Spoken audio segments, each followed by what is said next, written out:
අයිබෝන් ඔන්න මේ සුපුරුදු පරිදි ගුණවන්තයා ඔබ හමුවට පැමිණිය. ඉතින් අපි ගිය පාර සාකච්ඡා කරේ ඔයාලට කතා කරේ අපේ පුරුදු ගැනනේ. ඉතින් අද ගුණවන්තයා ඉදිරිපත් කරන්නේ වීඩියෝ එකෙන් මේ යෝජනා ටිකක්. මොනවද ඒ පුරුදුත් එක්ක සම්බන්ධ යෝජනා ටිකක් දරුවෝ වෙනුවෙන්. මොකද අපි මේ හැම දෙයක්ම කරන්නේ ගුණවන්තයා හැම දෙයක්ම මේකේ උත්සාහ කරන්නෙම අපේ සමාජයේ මේ දරුවෝ තමයි කොඳුනාරකිය. අපේ ජන සමාජයේ දරුවෝ තමයි කොඳුනාරකිය. මොකද දරුවන්ට තමයි ලේසියෙන්ම පුරුදු පුහුණු වෙන්නත් පුළුවන්, පුහුණු කරන්නත් පුළුවන්, පුරුදු ඇබ්බැහි වෙන්නේ දරුවෝ. ඉතින් ඒ නිසාම ගුණවන්තයා අද මේ ඔයාලට පුංචි යෝජනා පහක් ඉදිරිපත් කරනවා වැඩිහිටියෝ විදියට මේ දරුවන්ට පුරුදු පුහුණු කරන්න. පුංචි කාලෙම පුරුදු පුහුණු කරන්න. මොකද්ද පළවෙනි යෝජනාව?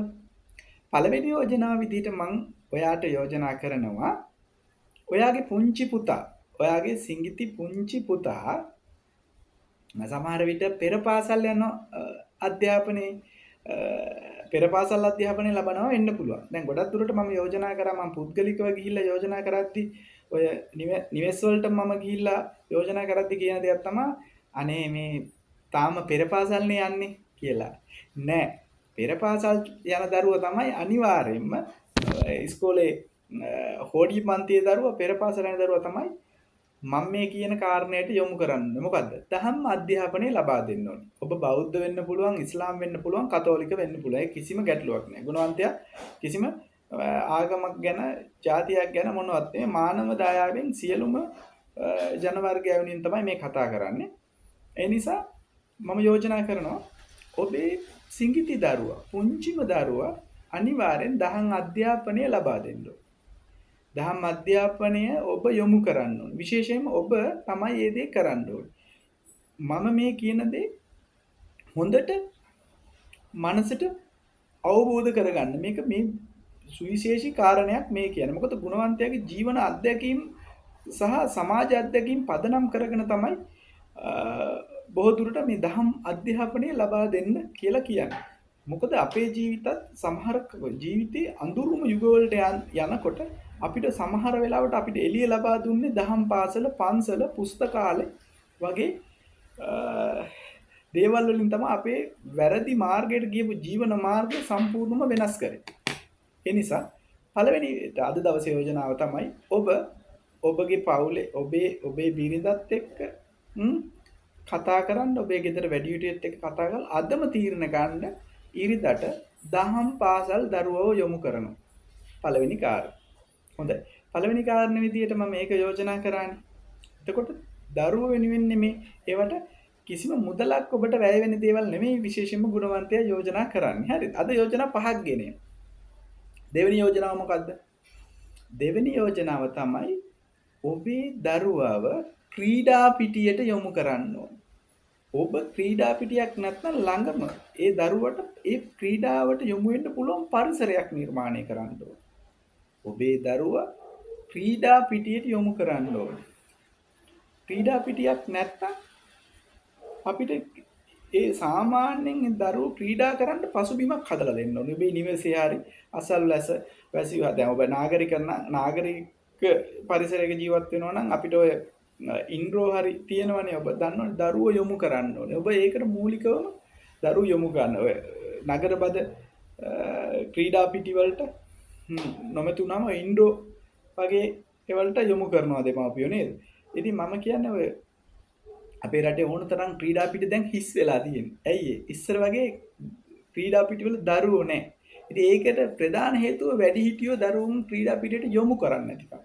ඉතින් මම දෙවෙනි කාරණය යෝජනාව විදිහට ඔබට කියනවා ඔබේ දරුවා ක්‍රීඩා පිටියට ඔබ අතින් එක්කන් යන්න ඕනේ මුලින්ම. සිඟිති දරුවා ක්‍රීඩා පිටියට එක්ක යන්න ඇවිදින්න දෙන්න.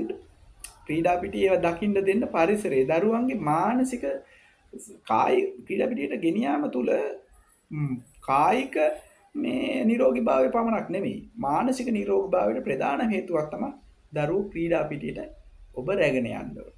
ඒක තමයි මගේ දෙවෙනි යෝජනාව. හරිද? ඔබ මේවා ඔබේ දරුවා වෙනුවෙන් කළ යුතුම දේවල්. මොකද ඔබට යහපත් පුරවැසියෙක් ගුණවත් දරුවෙක් තරන්න තමයි මම මේ සියලු යෝජනා සත්‍සිතින් ගෙනෙන්නේ. තුන්වෙනි කාරණේ මොකද්ද? තුන්වෙනි කාරණේ තමයි ඔබ ඔබගේ දරුවට අනිවාර්යෙන් මේ සිදු කළ යුතුම දෙයක් තමයි ඔබගේ දරුවට පරිගණක දැනුම ඔබගේ දරුවට ලබා දිය යුතුයි. මේ සමාජයේ මේ ඩිජිටල් කරණයත් එක්ක යන සමාජ ලෝකේ අනිවාර්යෙන් ඔබේ දරුවා හුදකලා වෙනවා පරිගණක දැනුම නැහැ. ඒ හුදකලා වෙනවා කියන්නේ එයාගේ ජීවිතේ ඒ දරුවට ඉදිරියේදී සම්පූර්ණම මේ සමාජෙත් එක්ක තරඟ කරන්න වෙන්නේ දැනුමත් එක්ක. ඒ නිසා පරිගණක දැනුම ප්‍රධානම අත්‍යවශ්‍ය කාරණයක් වෙනවා. ඒ නිසා පුංචිම කාලේ ඉඳලා ඔබ ඔබේ පුංචි දරුවට පරිගණක දැනුම ලබා දිය යුතුයි. තුන්වෙනි කාරණේ විදිහට ගුණවන්ත යෝජනා කරන්නේ පරිගණක දැනුම අත්‍යවශ්‍යයි. ඒක ඔබ මැදිහත් වීමෙන් දරුවට ඒ දේ ලබා දිය යුතුයමයි. අද සමාජයේ බොහෝ වැඩිහිටියෝ අපි පවා අසරණ වෙනවා පරිගණක දැනුම නැතිකම. පරිගණක දැනුම ලබා දීම තුළ ඒ දරුවා සම්පූර්ණ සමාජයේ මේ පරිපූර්ණ තත්ත්වයටපත් වෙනවා. ඒ හරහා ඔබ ඒ දරුවට ජීවන මාර්ගයේ සම්පූර්ණ සමාජයේ පැවැත්ම ආරම්භ කරලා දෙනවා. එතකොට තුන්වෙනි යෝජනාව තමයි ඒක. ඒ සමගම හතරවෙනි යෝජනාව විදිහට අද දවසේ ඔබට මම යෝජනා කරනවා ඔබේ දරුවව පුස්තකාලයකට සම්බන්ධ කරන්න ඕනේ. ඒ කියන්නේ මේවා අපිට කිසිම වියදමක් නැතුව කරන්න පුළුවන් දේවල්. ඔබ දෙමව්පිය විදිහට ඔබේ දරුවව පුස්තකාලයකට සම්බන්ධ කරන්න ඕනේ. පාසල් එහෙම නැත්නම් ඔබ පුස්තකාලේ ගෙදර හදගෙන කොහොමද පරිවර්තන පොත්.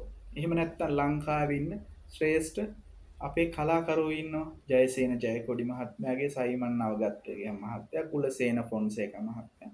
ඒ වගේ විශේෂ අපි ඔය මාටින් වික්‍රමසිංහ මහත්මයා ඒ වගේ පොත් දරුවන්ට කියවන්න හුරු කරන්න ඕනේ. කියවීම හුරු කරන්න රස ආස්වාදයක් විදියට. පරිගණක දැනුම දෙනවා අතරතුර දරුවන්ගේ මනෝභාවයට සම්පූර්ණම දරුවන්ට කියවන්න හුරු කරන්න මේ රටේ විතරක් නෙවෙයි පරිවර්තන පොත් කෘතීන් පව දරුවට ගෙනත් දෙන්න ඕන. පුස්තකාලය ළඟ තියෙනවා නම් පුස්තකාලය යොමු කරන්න. නැත්නම් ඔබට පුළුවන් දරුවන්ට මේ පොත් ගෙනල්ලා දෙන්න. හොඳම දේ ඉතින් අපිට වියදමක් නැහැ. පුස්තකාලයක් හැම ගමක ප්‍රදේශයක පාසල් පුස්තකාලය තියෙනවා. පාසල් පුස්තකාලයට දරුවෝ බැඳිලාද කියන එකත් අවදාන. පාසල් පුස්තකාලේ තියෙනවා නොමිලෙම ඒක පරිහරණය කරන්න පුළුවන්. ඒකට දරුවව ඔබ පොළඹවන්න ඕනේ. පුංචි දරුවෝ පුංචි කාලේ ඉඳලා ඔබට ලේසි මේ දරුවන්ට මේ හැමදේම කියලා දෙන්න ඔබට ඉතාමත්ම ලේසි. එහෙනම් අද ඔන්න කාරණා හතරක් අපි ඔබතුමා ඔයගොල්ලන්ට මම ගෙනාවා. ඉතින් මේ කාරණා ඇත්ත වශයෙන්ම ඔබට කිසියම් දරුවා වෙනුවෙන් මේවා ආයෝජන. ගුණවත් දරුවෙකුට කරන්න පුළුවන්. ගුණවත් දරුවෙක් නිර්මාණය කරන්න පුළුවන් හොඳම ආයෝජන පුරුදු. එහෙනම් අලුත් යෝජනාත් එක්ක අලුත් වීඩියෝකින් හමු වෙනතුරු ආයුෂ බොහෝ වේවා කියලා ප්‍රාර්ථනා කරමින් සමුගන්නවා. එහෙනම් තෙරුවන් සරණයි.